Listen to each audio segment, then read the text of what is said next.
飞碟执行长黄仁勋按算伫今仔离开台湾，外界也关注这飞碟的海外总部伫北树区 T17、18签约进度。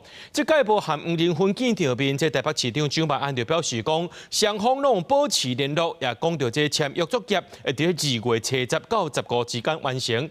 那这个签约典礼，黄仁勋敢会来呢？伊是讲，若阵典礼有重大活动就会回来。今年是马年，所以大家马上赚钱。飞碟执行长黄仁勋展现亲切感，特别用华语甲大家拜年。伊来台湾的一举一动拢受到注目，嘛替伫咧饭店外口等真久的民众签名。外界拢真关注飞碟的新总部用地签约的进度。黄仁勋找伊讲，即阵来台湾未甲台北市长蒋万安见面，毋过嘛向台北市政府表达感谢，互新的总部会当起伫咧北树区。Maybe, I don't know. Should I?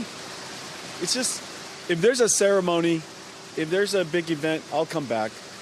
But I'm going to be really busy from this point forward. Yeah, this is going to be a super busy year for me. 这个星期我们就召开估价审议会，那审议会确定之后就可以议价，就会完成议价订约。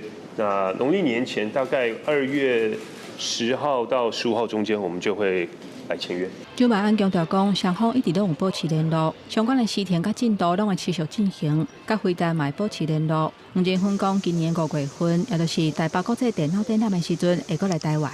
I'll definitely be here at Computex because we have a lot of announcements this year. Yeah, probably.